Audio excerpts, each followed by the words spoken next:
Hello, welcome to this second session on motivation. This is the second of two parts on the topic of motivation. We're going to be looking, you hear all the time about the students, is this going to count? Meaning, do we really have to learn it? Showing they don't have a whole lot of motivation for it. So we're going to be talking some more about motivation. I encourage you to watch the first session before you get into this because it goes over some of the foundational principles. So first, let's review just a little bit. First, remember from last lesson that part of our calling as teachers is to motivate our students. See, we don't just throw the material out in front of them and let them take it or leave it.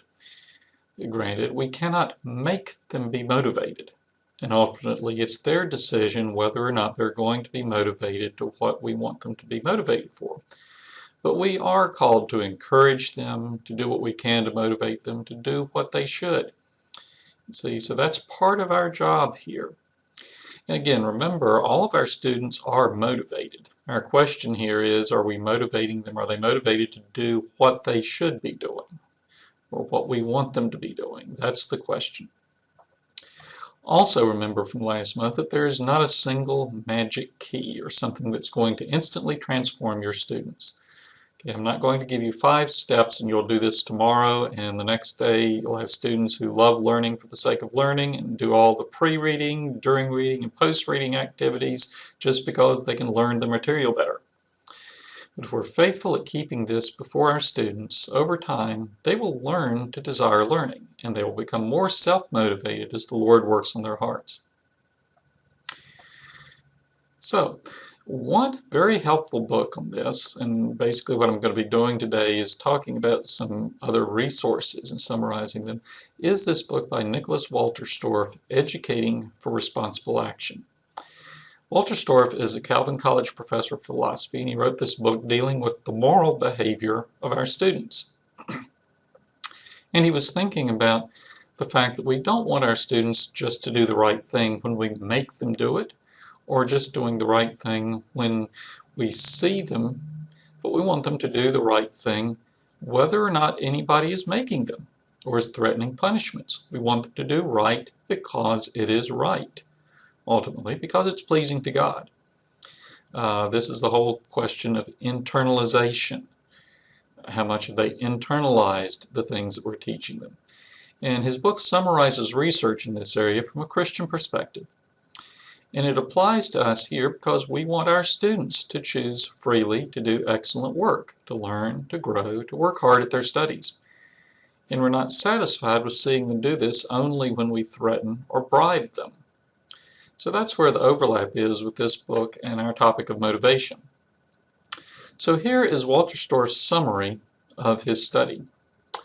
What appears the best way to internalize a tendency is for a person who acts lovingly toward the child to combine discipline and modeling with the enunciation of a moral standard, which the child perceives to fit the situations and on which he or she is willing to act, that is, to internalize.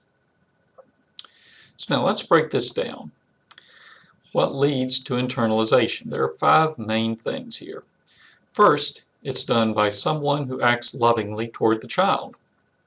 And you know this from your own experience. You're much more motivated to do what someone wants if you know they have a genuine care and concern for you. And so when you show real care for your students, not false gushiness, but real love, they'll be more likely to work hard apart from extrinsic things. Second, there is discipline involved. We're not doing away with extrinsic motivations, both positive rewards and negative punishments. God uses them with us, and so they cannot be inherently wrong, or they cannot even be inherently second class.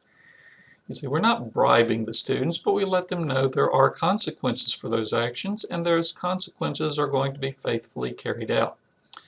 Students know what the standards are for work, what is expected of them.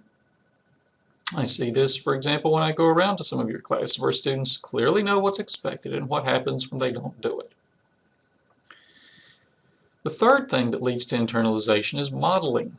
The student should see that you enjoy learning, that you love what you teach, They might make fun of your excitement over algebra, but they're more likely to want to learn more about algebra if you show by your actions than if you show by your actions that it's dry and boring. Walterstorff cites some interesting studies along these lines which show that when someone says one thing, for example, sharing with the poor is good, but does something else, not sharing with the poor, the students will say the same thing and do the same thing. They will say sharing is good, but they won't actually do it. It's the idea of practicing what you preach. You find that students will practice what you practice and preach what you preach. And so you need to be modeling and demonstrating how you want them to behave. If you want your students to desire to excel, apart from the threat of grades, you need to show that you love learning for the glory of God and for the sake of learning. So it's important that you model what you expect them to do. Fourth, you need to teach a moral standard. It's right to work hard. It's right to do your best work, to learn more than the minimum, because the Bible says we are to work heartily as unto the Lord. There are other things in the Bible that teach the same type thing. Don't assume your students know this, even your Christian students. And don't assume that if they know it, they will remember it and apply it. Keep reminding them of it. It doesn't hurt just to keep bringing these statements up. Do your work heartily as unto the Lord, and reminding them of this. Again, think about your own sanctification. It's not a matter of where you hear something one time from the Bible and you always thereafter do it. You need reminding of what you need to do. So do our students. So remind them. And fifth, the moral standard needs to fit the situation. Show them how they're doing extra work or how they're spending more than the bare minimum effort is fulfilling the command to work heartily unto the Lord. Show them what working heartily unto the Lord means in history class, or in Bible class, or in any of your other classes. Show them what that means and how that applies. Explain it to them. Help them to make the connections so that they see that faithfulness in homework really is a way to serve the Lord. So these 5 points from Walterstorff's book are very helpful. I highly recommend his book in general because I think it's got a lot of good insights. So now, let's look at another resource. This is a newsletter published by the National Association of Secondary School Principals in May of 2007. It dealt with this issue as well, discussing academic engagement of all students. They did research to find out what was needed to engage students in learning, to connect with them, to get the students internally motivated to learn. And they also found 5 main elements. First, students were more engaged in their studies when they had supportive relationships with their teachers. This mirrors what Walterstorff said about loving authority. Okay, when they have a relationship, when they know the teachers love them, they're more motivated to learn. Second, students are more motivated when school assignments are interesting. Okay, now I mentioned this in the last lesson, the idea of creating interest. Now, every student is not going to find every part of every lesson interesting. I know there are going to be times when a lesson is simply something that has to be gotten through. Students in Spanish are just going to have to memorize vocabulary and verb conjugations. The teacher might try to sugarcoat it, might try to add things to it, but basically it comes down to just slogging through it. But there are going to be many other times when the content can be made interesting to the students. Some type of semi-real life project is helpful here. For example, rather than just memorizing the names and functions of the 3 branches of the federal government, students can set up a mock government showing they apply the concepts. Okay, they still have to know the 3 branches of government, but it gives them something more that cements it in their minds and gives them more motivation. So some type of interesting assignments are always helpful. Third, students are motivated if they actually have the ability to perform the tasks. I'm not talking about making the work easy. In fact, if the level of work is too easy, it actually leads to lower motivation. Students will think, why should I put any effort into this Mickey Mouse stuff?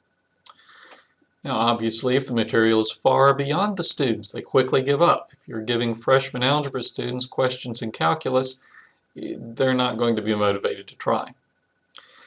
So there's no motivation there. But now think about it in terms like if you're coaching a basketball team. If you're coaching a beginning team and the kids haven't yet learned to dribble a ball, you're going to focus on basic skills. You're not going to focus your drills on learning to run the triangle offense.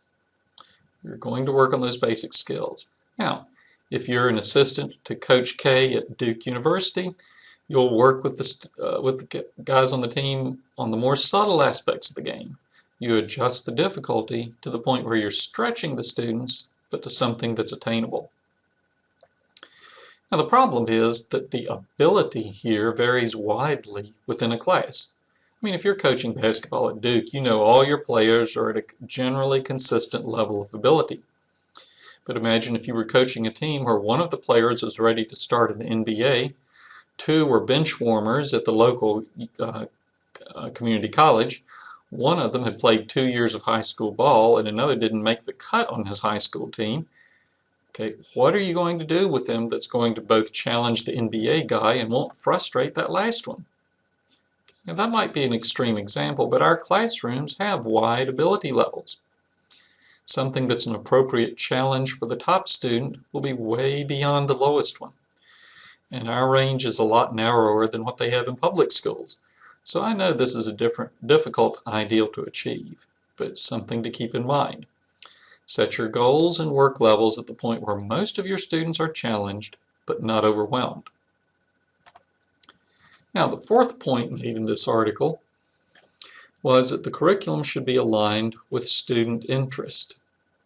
Okay, to quote from the article, an explanation of low performance among some high school students is that they withdraw personal effort from academic learning when they perceive that school curricula do not reflect their aspirations and culture or help them fulfill their own purposes. Okay, now we're not talking here about student interest in the sense of teaching just the things that students are interested in, like sports, cars, girls, boys, but rather showing how the things they learn in our class relate or apply to their real world. You know, students say, when am I ever going to use this stuff? That's the crude way they put it. But when we can show them that the things they learn really do relate outside the four walls of the school, the students are more motivated to learn. Finally, students are more motivated to learn when they are active participants in their learning. Okay, I see this in the classes I teach. When I spend most of my class period talking or lecturing or demonstrating, student involvement is low and student motivation goes down. The geometry becomes something they just have to tolerate for the grade. But when there have been activities that get the students actively involved and digging to find things out, they work harder and they have more motivation to master the material. An excellent book on this topic is Inspiring Active Learning by Merrill Harmon. We will have some other staff development activities and some other videos will be based on this book. But if you want to get the book, I strongly recommend it. It's very helpful for teaching you how you can get your students more actively involved in class. So now let's conclude. Let's kind of draw some things together. Motivating our students is something we need to be concerned about. Remember, there's no magic way to do it, but these seem to be the key points. Emphasize moral standards, things like work heartily as unto the Lord. Hold that before the students, that is their primary goal. They need to have a loving relationship with their teacher. Let the students know that you care about them, that you are concerned about them. The work needs to be meaningful, not just busy work, but work that actually connects with other things in their learning and work that they see has application. There needs to be an appropriate level of concern. Remember the thermometer that we used in our last lesson. They need to have concern about it, but not too much. It needs to be some amount of pressure on them in the good sense for them to be motivated to do it. You want to create interest. Sometimes this is just by doing something different in class, but there's ways that you make the students, that you show the students that the class is interesting and that the material is interesting. You want to have a proper classroom atmosphere. Remember what we talked about last time with feeling tone. That is, that classroom atmosphere is one of work, of business, of pleasantness, though. There are times when you have to be negative and you have to get on their case, but for the most part you want it to be positive and businesslike. The work needs to be of appropriate difficulty, just enough to stretch them, not too difficult to overwhelm them, and not too easy so that they see no need to work. And you need to have appropriate discipline. You have rules in place and you have policies and consequences if they don't follow the rules, okay? Discipline is appropriate for this. So if you keep these points in mind, this will help you as far as developing motivation in your students. So I hope these 2 lessons have been helpful. If you have any questions, feel free to contact me at the email address on the screen, and I look forward to being with you in future lessons.